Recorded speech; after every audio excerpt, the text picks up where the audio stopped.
never planned to become a household name. Carroll O'Connor wanted to write novels. Instead, he changed American television forever. Born August 2nd, 1924 in Manhattan, O'Connor grew up in Queens, New York.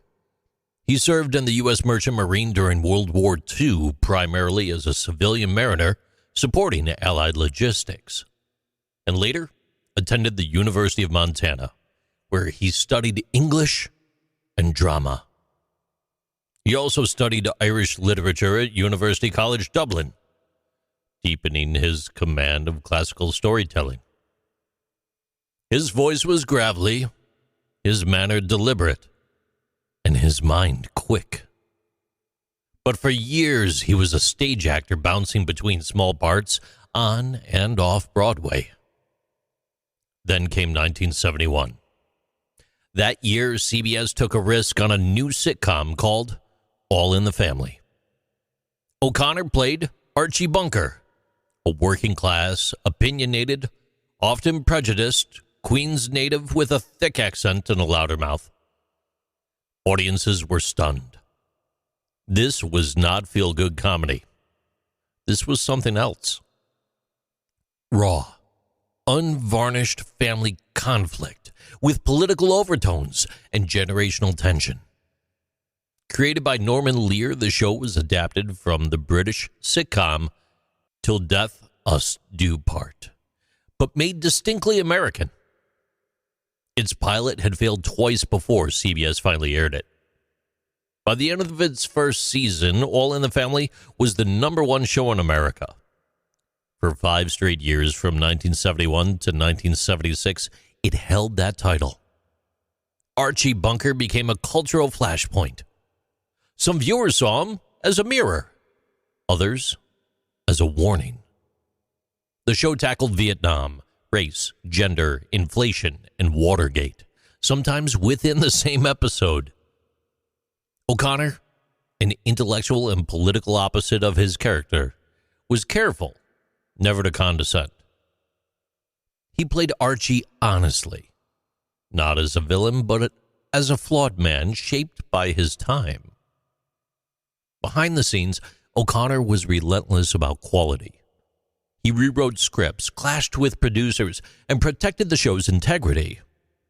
His battle for control of the series reached a peak in 1974 when he walked off the show over creative differences and a contract dispute. CBS temporarily wrote him out of episodes, but he returned with more influence over the show and its direction. When All in the Family ended in 1979 after 9 seasons and 205 episodes, he carried on as Archie in Archie Bunker's place, and that ran all the way to 1983. Then he reinvented himself again. In the Heat of the Night, a dramatic series based on the 1967 film and 1965 novel. From 1988 to 1995, he played Southern Police Chief Bill Gillespie, navigating race relations and justice in fictional Sparta, Mississippi. That show ran for 142 episodes and earned him another Emmy in 1989. Off-screen, he battled tragedy. In 1995, his only son, Hugh, an actor and co-star on In the Heat of the Night, died by suicide after a very long struggle with addiction. O'Connor became a vocal advocate for drug policy reform, lobbying for tougher dealer accountability laws in California. He filed a wrongful death lawsuit against the man he held responsible for supplying his son with cocaine, and he won. He never hid his grief. He used it.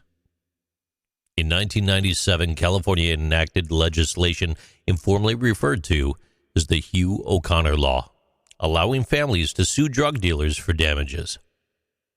O'Connor, he won 4 Emmys for Archie Bunker. He also received a star on the Hollywood Walk of Fame in 2000, located at 7080 Hollywood Boulevard. He earned respect not just for his acting, but for his craftsmanship and courage. He also championed union causes, working closely with the Screen Actors Guild to improve working conditions and pay for performers. In later interviews, he credited his father, a New York lawyer, for teaching him the value of fighting for principle. He died June 21st, 2001 in Culver City, California at the age of 76 from a heart attack following complications from diabetes. For millions, he remains the face of an era.